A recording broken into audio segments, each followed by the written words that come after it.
na kwa sababu ya hilo tukaona pia ni vyema kama tutaweza kufundisha wanafunzi wetu ili pia waweze kupeleka huo ujumbe pale nyumbani, kwa sababu 4K Club sio wanafunzi tu iweze kubakia pale shuleni kama ilivyokuwa hapo awali, ila wanafaa kuhakikisha kwamba inafanyika pia pale nyumbani. Kwa hivyo na wazazi wengi wa hawa wanafunzi ni wale ambao wazazi wao wako na punda pale nyumbani. Kwa hivyo tunawafundisha mbinu mwafaka za kuhakikisha kwamba wanaweza kushughulikia punda, ndio punda aweze pia kuwatunza. Kwa hivyo namna ya kuweza kuwapatia matibabu, kuweza kuhakikisha kwamba anapata chakula cha kutosha, kupewa upendo ili akienda pale isikue kwamba faida ya punda ni mateke, ili kuwe ni faida pia unaweza mkaribia kwa njia ambayo ni nzuri na akakuonyesha kwamba unaweza kumshughulikia.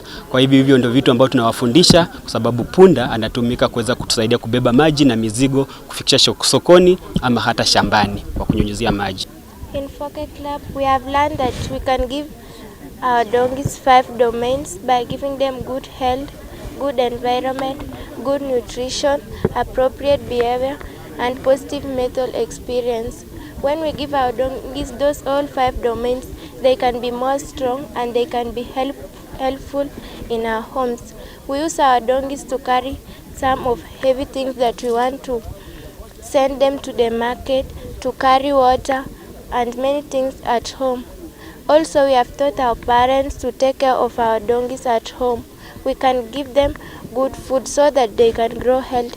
Also, when they are sick, we can take care of them so that they can help us in our jobs at home. Today we are here to celebrate the National Donkey Day, and as earlier said by our partner in the government, we are celebrating this day to mark the importance of the donkey to the livelihoods of people, and also to restore and preserve what we call heritage and genetics. So essentially, as a ripple effect, what we do is we are a non-government organization that works to augment or support the work of the government by creating sustainable development at community level. So we have different interventions that help to do this, and mainly we align this with our mission, which is to inspire and equip communities and families to transform lives and protect the planet. So when you talk of protection of the planet, already the DCC talked about restoration of ecosystem, planting of trees, and even conservation of genetics, where the donkey is facing extinction risks courtesy of unscrupulous business of the Chinese. They have dilapidated their own populations, and they have turned to vulnerable Africa, where they're actually slaughtering donkeys in drones. And the population, as you heard, has gone down from 1.9 million to hovering under 500,000. That means our children and grandchildren may never live to see donkeys. So we need to take affirmative action to do this. And most importantly, ours is to influence the community and work with the government to have sustainable mechanisms of ensuring that donkeys are actually taken good care of. So what we do is to propose value to the donkey keepers and owners. Please don't lease out your donkeys. Use the donkeys to bring you income. Let the donkeys contribute to food security, nutrition security, income, and even access to water. So when you use your donkey, we've seen farmers moving from a daily income of 100 by leasing out or 200 by leasing out the donkey to earning actually over 500 to even 1,000 per day by now utilizing the donkey. The donkey brings farm inputs, the donkey has manure, the donkey fetches water, it supports the women and girls to actually do other chores that would keep girls out of school. So by donkey doing this, and you heard of us saying that when you lose your donkey, you become the donkey. So the girl child will drop out of school to fetch fuel wood and also fetch water. By keeping these donkeys and making sure we have reasonable population, then one, it eases the workload. Two, it takes over those roles that would otherwise exclude girls and women. And it also contributes to economic empowerment of women and girls. The other thing we've seen is that when you propose value to the communities, and alternatively, instead of renting out the donkey to earn the income, they use it themselves, then it becomes like a means of production, just like your pickup, just like your tractor. You'll not give out your tractor to be misused. Because when you rent out the donkey, these people who walk the donkeys around overuse them. They go the whole day without water, feeds, they are caned, they are overloaded.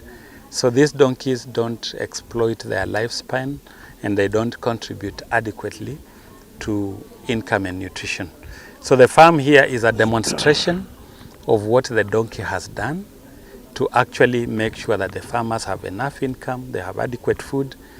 From what you are seeing here today, and I hope you've captured that, this farmer is able to get about 1,000 to 2,000 shillings every day. So he has no value of leasing out the donkey for a paltry 100 or 200. Their donkeys are better taken care of, and for security matters we work very closely with the government and communities as well. Then we also give community a voice and agency. And the voice and agency is about sensitizing them, helping them to form actually associations. And the vice chair of the Kenya Association of Donkey Keepers comes from here. The secretary comes from the same region, which is Homa Bay. The national chairman, I think, comes from Nyandarua or something like that. So by getting in like that, we are systematically influencing both politicians and communities to protect the animals. Two, out of that, we've linked them, and one time they petitioned the government when we had a minister called Peter Munya who put a ban, but of course we say that corruption fights back.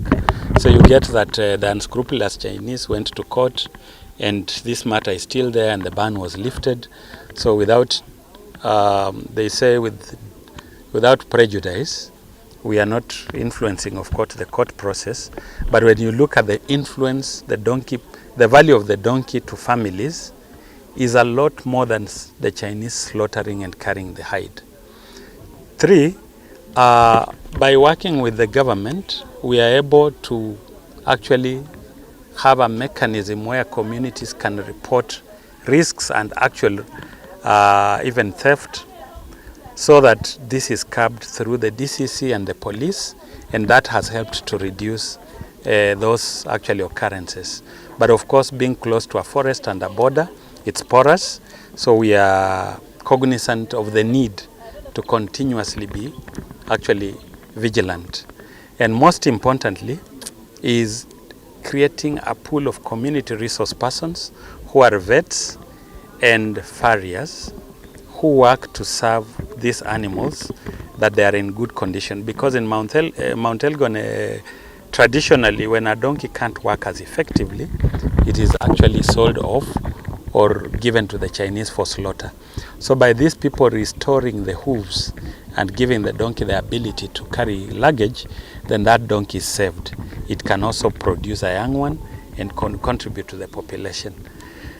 So today is such a day that we actually come to remember all this and also showcase what the donkey is doing. So Police Effect is very happy to see that the attendance is good. We also want to recognize the support of the government, and of course ours is to contribute to the support towards government, so that at the end of the day, food security, nutrition security, human welfare is observed. Nini? Na sio kusherehekea, kukuja kuangalia, kuhamasisha wananchi, kwa sababu Punda ni ya muhimu hasa kwa upande wa kulima, hasa wakulima wa chini. Hiyo Punda ina mambo mengi mazuri, na tupepea mzigo, inasaidia akina mama kupepa mzigo, kuwezesha kupepa maji kutoka mto, kupepa kuni na mambo mengine mazuri. Hata sehemu nyingine inalinda mifuko, inalinda ng'ombe.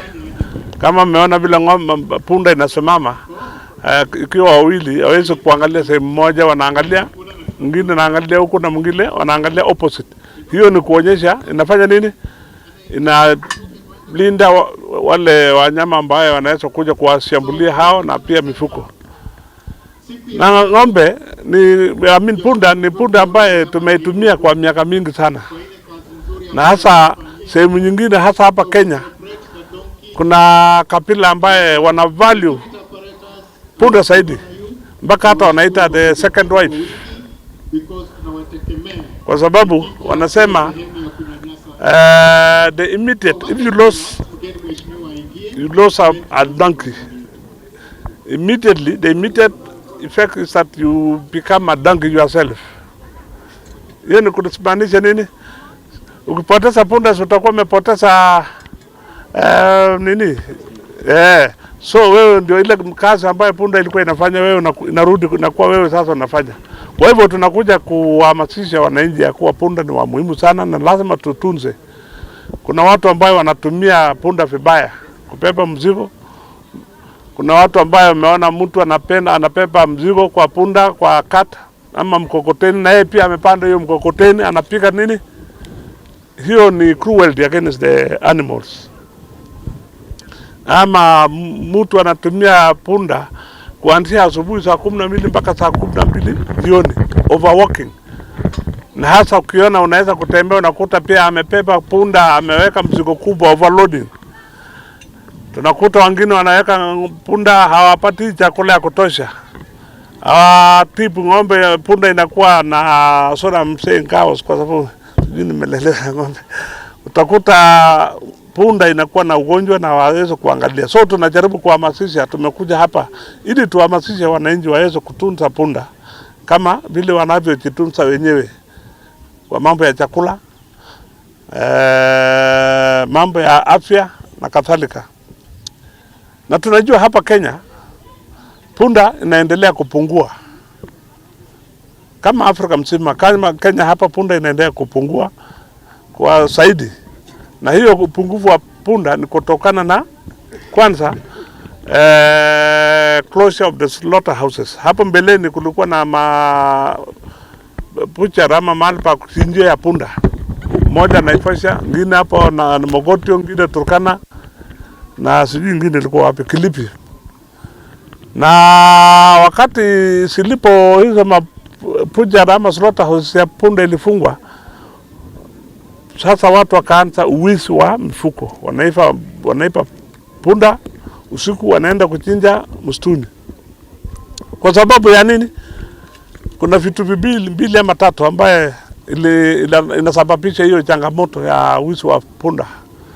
Kwanza ni nyama, watu wanachinja hiyo punda, wanaipa wa kuchinja kwa kufanya nini? Nyama, kukula.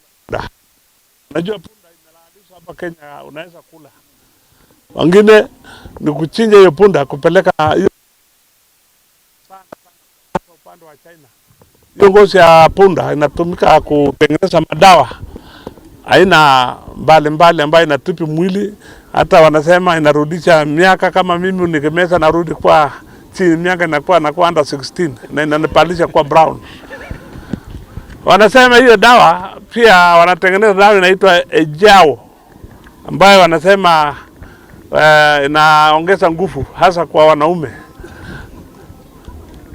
So kwa sababu ya hiyo muhimu ndio naona uwizi wa punda inafanyika, na tumekuja pia kuangalia vile tutafanya nini ili mapunda zetu sisipungue.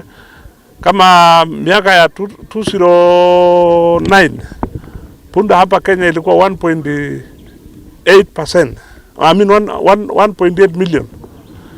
Ilipofika 2016 ilikuwa imeongezeka, imefika 2.9 million. No, 1.9 million. Ilipofika 2020 imepungua, inakuja sasa 1.1 million. Na sasa tunapoongea ngao hatuna hesabu kamili, wanasema it is less than 500,000 Kenya mzima. So naona hiyo pungufu. Na hiyo pungufu inatokana na mambo ya wizi hii na ya uchinjaji na wizi ya kupeleka sehemu nyingine across the borders. Kama huko sehemu ya Narok, Kajiado, punda nyingi naibiwa inapelekwa inaenda Tanzania. Na hapa kwetu zinaibiwa zinaenda Uganda. Uganda ni hapa jirani yetu, ndio tumekuja hapa ili tuweze tuongee. Sasa wale watu waka hapa tuhamasishe wananchi ya kuwa punda ni wa muhimu.